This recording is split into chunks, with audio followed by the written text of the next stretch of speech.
വിനോദേട്ടാ, ഈ ഒടിയനൊക്കെ ഉള്ളതാണോ? കാരണം എന്താ വെച്ച് കഴിഞ്ഞാൽ നമുക്ക് പാലക്കാട് കുറച്ച് ഫ്രണ്ട്സുകളുണ്ട്.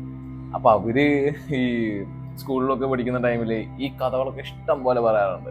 അപ്പൊ നമ്മള് ഇതൊക്കെ പറയും, ഇതൊക്കെ വെറും ചുമ്മാ അടിച്ചു വിടുന്നതൊക്കെ പറയും.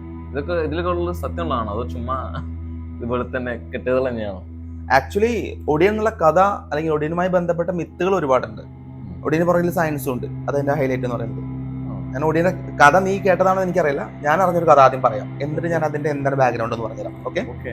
ആക്ച്വലി പാലക്കാട് ജില്ലയുടെ കുറച്ച് ഉൾഗ്രാമത്തിൽ കരിങ്കണ്ണാമൂല എന്ന് പറഞ്ഞിരിക്കുന്ന ഒരു ഗ്രാമം ഉണ്ടായിരുന്നു എന്ന് പറയപ്പെടുന്നത്. കരിങ്കണ്ണാമൂല എന്ന് പറഞ്ഞിരിക്കുന്ന ഗ്രാമത്തിന് ആ ഗ്രാമം നിശ്ചയിച്ച ഒരു ഹെഡ് ഉണ്ടായിരുന്നു. നമ്മൾ ഈ പറയില്ലേ, ഇപ്പൊ നാട്ടുകൂട്ട കൂടുമ്പോൾ അതിലൊരു ഹെഡ് ഉണ്ടാവുക. സോ പുള്ളിക്കാരൻ ഭയങ്കര നീതിമാനായിരുന്നു. പുള്ളിക്കാരൻ ഞാൻ മാത്രമേ പറയാമെന്നത് പറയാം. അപ്പോ ഗ്രാമത്തിൽ എന്തെങ്കിലും തെറ്റുകുറ്റങ്ങൾ നടന്നു കഴിഞ്ഞാൽ പുള്ളി നാട്ടുകൂട്ടം വിളിച്ചു കൂട്ടും. എന്നിട്ട് ആരാണോ അതിൽ തെറ്റ് ചെയ്തത് അവർ ശിക്ഷിക്കും.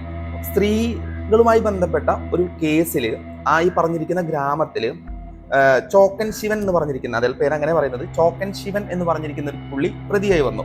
ഈ ചോക്കൻ ശിവനാണെങ്കിൽ അത്യാവശ്യം ദുർബന്ധവാദം, കൂടോത്രം, ഇത്തരം പരിപാടികളൊക്കെ ഉണ്ടായിരുന്നു.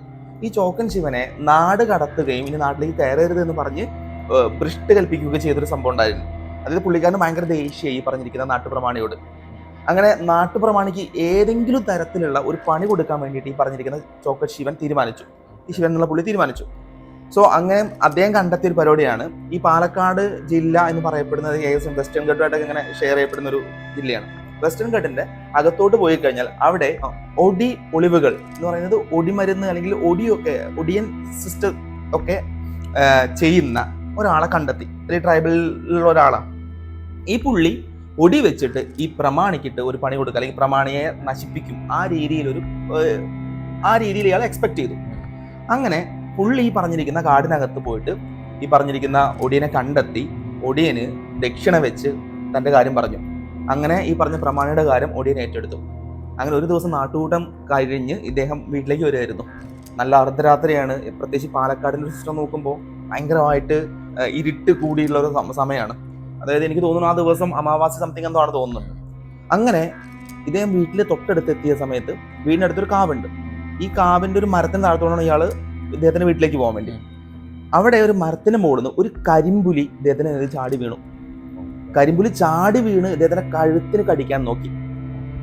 പക്ഷേ ഇദ്ദേഹം ആ പറഞ്ഞിരിക്കുന്ന കരിമ്പുലിയെ ബ്ലോക്ക് ചെയ്തതെന്ന് മാത്രമല്ല, ഇദ്ദേഹത്തിന് മനസ്സിലായി ഇതൊരു ഒടിയന്റെ വിദ്യയാണെന്നുള്ളത്. അങ്ങനെ ആ ഒരു രീതിക്ക് എഗെയിൻ, അതായത് പുള്ളിക്കാരൻ ഈ പറഞ്ഞിരിക്കുന്ന ഒടിവിദ്യകൾക്ക് എതിരെ പ്രയോഗിക്കുന്ന ചില മന്ത്രങ്ങളും കാര്യങ്ങളൊക്കെ അറിയായിരുന്നു എന്നും അത് പ്രയോഗിച്ച് ആ പറഞ്ഞ കരിമ്പുലിയുടെ കാലിന് അടി കൊടുത്തു എന്നുള്ളതും, ആ അടിയുടെ വേദനയിൽ കരിമ്പുലി കാട്ടിലേക്ക് ഓടി മറഞ്ഞു. പിറ്റേ ദിവസം ഈ ഒടിയനെ കണ്ടെത്താൻ വേണ്ടി ഈ പ്രമാണി ഇറങ്ങുകയും കാലൊടിഞ്ഞ ഒരു ഒടിയനെ കണ്ടെത്തുകയും ഇനി ഒരിക്കലും തന്റെ നാട്ടിലേക്ക് അയാൾ വരില്ല എന്ന് സത്യം ചെയ്തു എന്നൊക്കെ കഥകളുണ്ട്. ഇവിടെ ഏറ്റവും ഇൻട്രസ്റ്റിംഗ് എന്ന് പറയപ്പെടുന്നത്, ഈ ഒടിയനാവണമെങ്കിൽ ഇവർ ഒടിമരുന്ന് ഉപയോഗിക്കണം. ഒടിമരുന്ന് പറയുന്നത് അഞ്ജനം, ഗർഭിണികളായ സ്ത്രീകളിൽ നിന്ന് മാത്രം കിട്ടുന്ന ഒരു സംഭവമാണ് അഞ്ജനം എന്ന് പറയുന്നത്. ഈ അഞ്ജനം ഉപയോഗിച്ചിട്ടാണ് ഇവർ ഒടിയനായിട്ട് മാറുന്നത്. ഇങ്ങനെ ഒടിയൻ അറ്റാക്ക് ചെയ്തിട്ട് ഒരുപാട് മരണങ്ങൾ, അത് ഓൾറെഡി ഉണ്ട് കേട്ടോ കേസ്. ഈ പറഞ്ഞിരിക്കുന്ന പാലക്കാട് ജില്ലയിൽ ചില മരണങ്ങളൊക്കെ രേഖപ്പെടുത്തിയിട്ടുണ്ട്.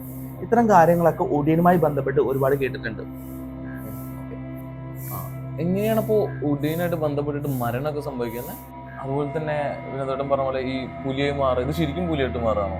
ഓക്കെ, സാധാരണ ഇത് കണ്ടുകൊണ്ടിരിക്കുന്ന എല്ലാവർക്കും ഒടിയനുമായി ബന്ധപ്പെട്ട് ഡൗട്ട് ഉണ്ട്. നമ്മൾ ഈ ഒടിയൻ സിനിമയിലൊക്കെ കണ്ടിട്ടുണ്ടല്ലേ? ശരിക്കും ആദ്യം മരണം സംഭവിക്കുന്ന വെച്ച് കഴിഞ്ഞാൽ കാർഡിയാക് അറസ്റ്റ് ആണ്. നമ്മൾ ഈ അറ്റാക്ക് എന്ന് പറയത്തില്ല, ഹാർട്ട് അറ്റാക്ക്.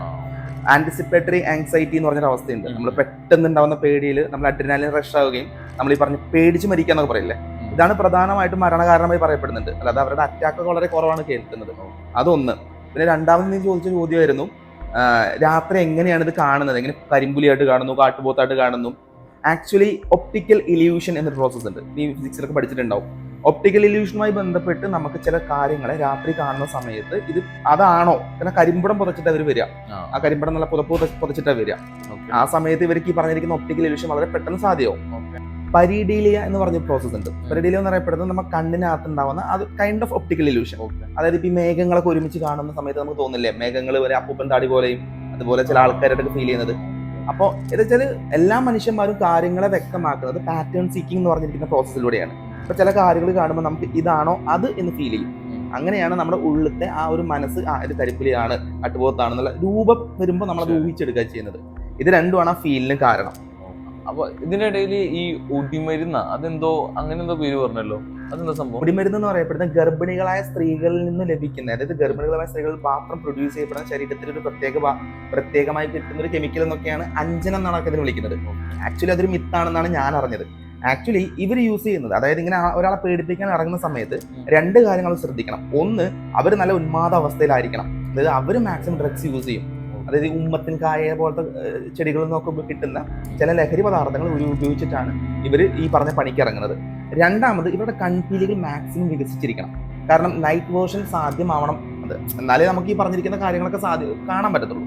അപ്പൊ അതിന് വേണ്ടിയിട്ടും ഈ പറഞ്ഞിരിക്കുന്ന ആൻട്രോപൈൻ ഒക്കെ യൂസ് ചെയ്യുമല്ലോ നമ്മൾ ഈ കണ്ണ് ടെസ്റ്റ് ചെയ്യുമ്പോൾ, കണ്ണ് വലുതാവാൻ വേണ്ടിയിട്ടും കൃഷ്ണമണി വികസിക്കാൻ വേണ്ടിയിട്ടും അത്തരം കാര്യങ്ങളൊക്കെ ഇതിൽ ഉപയോഗിച്ചതായിട്ട് പറയപ്പെടുന്നുണ്ട്. വൺ ലാസ്റ്റ് ക്വസ്റ്റ്യൻ, ശരിക്കും ഈ മനുഷ്യന് മൃഗമായിട്ട് മാറാൻ പറ്റുമോ? ശരി, ഇതൊരു നിലനിൽക്കുന്ന ഒരു സ്യൂഡോ സയൻസ് പ്ലസ് ഒരു എന്താ പറയുക കോൺസ്പിറസി തിയറി എന്ന് വിളിക്കും. തെറിയാന്ത്രോപ്പി എന്നൊരു വേർഡ് ഉണ്ട്. തെറിയാന്ത്രോപ്പി എന്ന് പറയപ്പെടുന്നത് വേർ വോൾഫ് എന്ന് കേട്ടില്ലേ, ചെന്നായ മനുഷ്യൻ, യൂറോപ്പിലൊക്കെ ഭയങ്കര ഫേമസ് ആ. അതുപോലെ ലെപ്പേർഡ് മാൻ ആഫ്രിക്കയിലൊക്കെ ഉണ്ട്.